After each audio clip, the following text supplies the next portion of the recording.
Otep, bonjour. Pour ceux qui ne me connaissent pas, je suis Doji Maunito Djewuti Olu, docteur en philosophie et en astrobiologie, combattant panafricain et kémite, auteur de 180 ouvrages. Il y a 2 jours, je vous ai parlé de l'origine africaine de la philosophie en me basant sur les textes anciens tels que les textes de Diodore de Sicile, d'Hérodote, d'Aristote ou encore de Platon.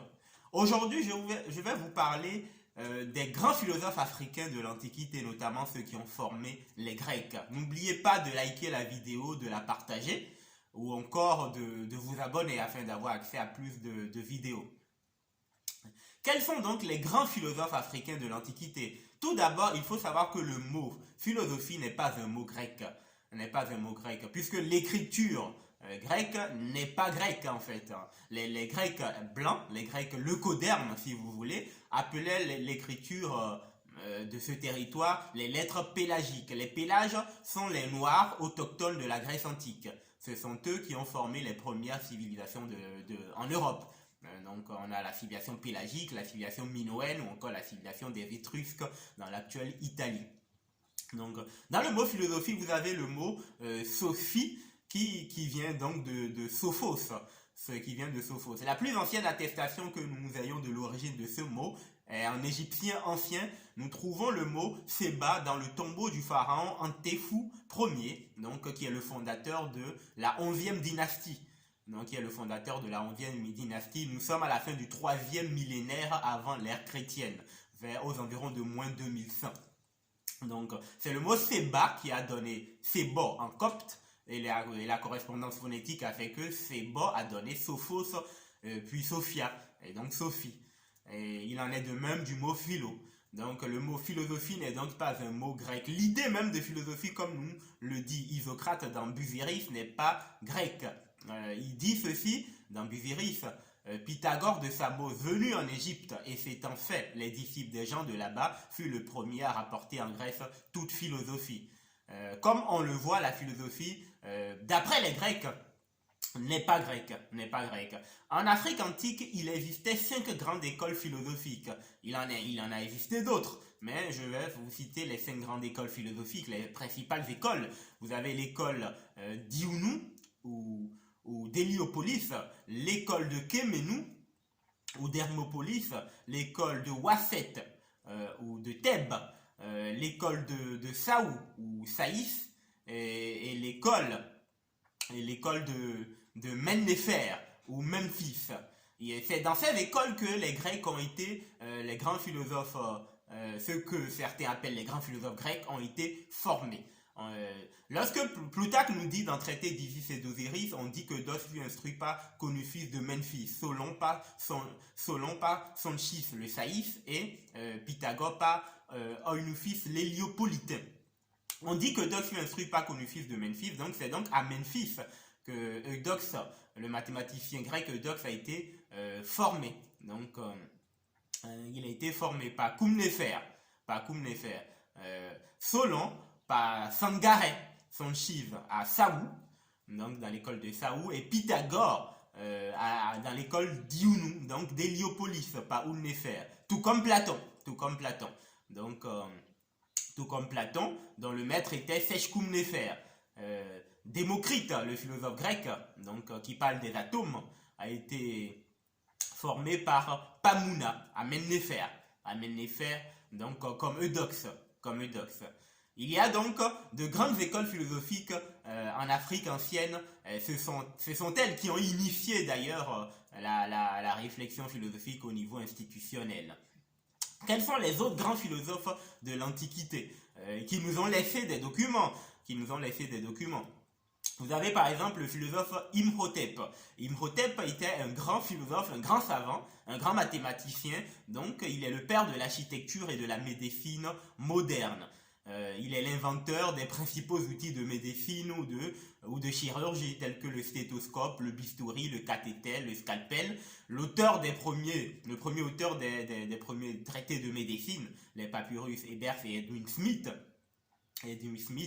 Au niveau de l'architecture, il est l'inventeur de la voûte, de la colonne, le premier à généraliser l'utilisation de la pierre comme matériau de construction, comme matériau de construction. Il est le père de la première pyramide égyptienne, une pyramide à degrés. Donc la pyramide du pharaon Djoser ou encore Djoser. Donc il va être divinisé. Ce philosophe va être divinisé par les Grecs, donc qui vont l'appeler Asclépios, et par les Romains qui vont l'appeler Esculape. L'autre grand philosophe, c'est une femme. Elle s'appelle Méripate. Méripate, donc elle met de Ptah. Donc, elle est l'une des premières femmes médecins connues dans l'histoire de l'humanité. Elle est d'ailleurs la première femme médecin connue dans l'histoire de l'humanité. Donc, il y a également Passachatou, qui est l'une des premières physiciennes connues dans l'histoire de l'humanité. Vous avez Emyonou, qui a bâti, qui est considéré qu'on peut considérer comme l'un des plus grands architectes de l'histoire de tous les temps. Il a bâti la pyramide du pharaon Khufu. Il a bâti la pyramide avec seulement 0,01% d'erreur. Donc c'est un immense philosophe. Vous avez le philosophe également Khagemni, qui a vécu vers moins 2600. Imhotep, lui, il a vécu, il est né vers moins 2770. Donc vers moins 2770. Emyonou vers moins 2700. Méripate et Passachatou vers moins 2650. Khagemni, donc, qui est un philosophe qui a laissé de nombreux textes philosophiques, notamment que l'on trouve dans le papyrus Prive. Donc j'ai écrit de nombreux ouvrages sur ces textes, sur ces pensées philosophiques de l'Afrique antique. Vous avez Khagemni, donc, qui a vécu vers moins 2600. Vous avez également Ptahhotep, qui a vécu vers moins 2423, donc dont on trouve les textes dans le papyrus Prive également. Donc il parle beaucoup de l'art. Il dit par exemple que l'art n'a pas de limite. Aucun artiste ne peut atteindre la perfection. Donc il développe une philosophie sur l'art, une philosophie de l'art, on va dire. Il y a également Mettgen, le philosophe Mettgen, qui est un grand mathématicien. C'est lui qui a découvert la formule pour calculer la surface du rectangle longueur fois largeur que l'on trouve dans sa tombe. Donc il a vécu aux environs de moins 2600. Vous avez également le philosophe Iri Itusen, qui a développé en fait le premier traité artistique, le premier traité de l'esthétique. Donc donc Iri Itusen, qui a vécu aux environs de moins 2000. Iri Itusen, ce document, on l'appelle aujourd'hui la stèle d'Iri Itusen, donc, ou encore la stèle d'Iri Thyssen, d'après les occidentaux. Donc, vous avez le philosophe Kéti, qui a également beaucoup écrit. Il nous dit par exemple, l'essence de la vie est dans la parole des ancêtres. Elle est contenue dans les livres. Ouvre-les et lis-les. Et là, tu aussi dodo. Togo miton les filles bemewaye no tunde. Podo wema iton les menko. Rouye bochaye. Donc, j'ai simplement traduit cette pensée en langue fon. Le fon est une langue parlée au Bénin et un peu au Togo et au Nigeria, donc en Afrique occidentale, en Afrique de l'Ouest. Vous avez également le philosophe Mary Carré, qui dit par exemple, donc il a vécu aux environs de moins 2000, donc il dit c'est à partir de l'apprenti que se forme l'espère. Donc nous plantons, donc j'ai simplement traduit ça en langue fon également. Vous avez donc on pourrait parler plus tard de ces grandes pensées, de ces grands philosophes qui nous ont légué un héritage philosophique important. Vous avez le philosophe Ani, donc, dont on trouve les textes dans le papyrus Boulak 4. Vous avez le philosophe Néferhotep, qui nous donne la première mention du zéro. Donc il a vécu vers moins 1850 avant l'ère chrétienne. La première mention du zéro dans l'histoire de l'humanité. Le zéro n'est donc pas une invention indienne, arabe ou occidentale. Donc on appelait ce zéro le Néferu. Dont on trouve la trace dans le papyrus Boulak 18. L'original dont l'original est au Collège de France à Paris. Vous avez également le philosophe Iyamessou.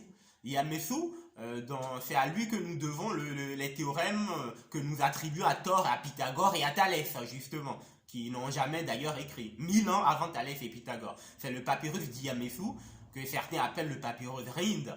Donc ce n'est pas le papyrus Rind, Rind n'est que celui qui a participé au pillage des documents de nos ancêtres.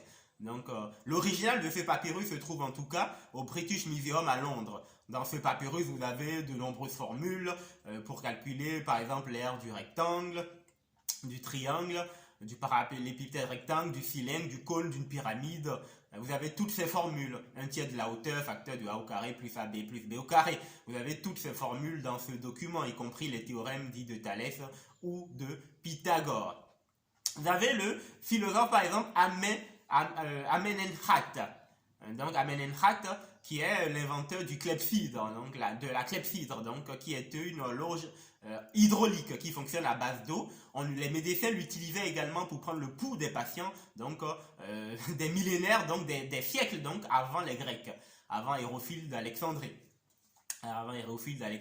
Vous avez le philosophe Amenémopée qui nous a laissé également de nombreux documents, de nombreux textes philosophiques, ou le philosophe encore Aménacté qui est le père de la géographie, le père de la première carte géographique précise de l'histoire. Vous avez Pataou Siré également, qui a vécu aux environs de moins 600, donc moins 500, moins 600. Donc Pataou Siré. Il y a donc de très nombreux philosophes de l'Afrique antique. Je ne peux pas tous les citer, mais retenez ces noms tout au moins. Donc Imhotep, Emiunu, Meripat, Passachatou, Kagemni, Metjen, Merikare, Keti, Iri, Itusen, Neferhotep, Ani, Iyamesu, Amenenhat, Amenakte, Amenemopé, Pataou Siré, Nefer, Feshkum Nefer. Donc retenez au moins tous ces noms-là. Donc tous ces noms-là, ils ont laissé de nombreux textes philosophiques, comme je l'ai déjà dit, et j'ai écrit des ouvrages par rapport à ces textes philosophiques, donc que l'on peut étudier à l'école avec nos enfants. Donc je vous remercie, j'espère que cette vidéo vous a plu et que vous en aviez beaucoup appris. Donc merci à vous, au TEP, et à très bientôt.